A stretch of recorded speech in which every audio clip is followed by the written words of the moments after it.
ഇതാണ് മസ്ജിദ് ഖുബ.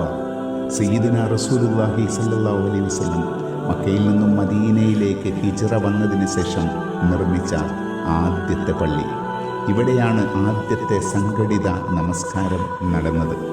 ഈ പള്ളിക്ക് കിബില നിശ്ചയിച്ചു കൊടുത്തത് ജിബ്രീൽ അലൈഹിസ്സലാമായിരുന്നു.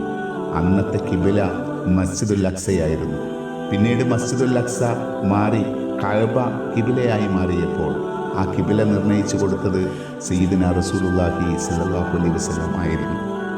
ഈ പള്ളിയിൽ എല്ലാ ശനിയാഴ്ചകളിലും റസൂലുള്ളാഹി സ്വല്ലല്ലാഹു അലൈഹി വസല്ലം വരാറുണ്ടായിരുന്നു. ഇവിടത്തെ നമസ്കാരത്തിന് ഒരു ഉംറയുടെ പ്രതിഫലമുണ്ടെന്ന് ഹദീസുകളിൽ നമുക്ക് കാണാം. ഈ പള്ളിയിൽ റസൂലുള്ളാഹി സ്വല്ലല്ലാഹു അലൈഹി വസല്ലം ഇമാമായി നിശ്ചയിച്ചിരുന്നത് മുആദ് ബിൻ ജബൽ റളിയല്ലാഹു അൻഹുവിനെ ആയിരുന്നു.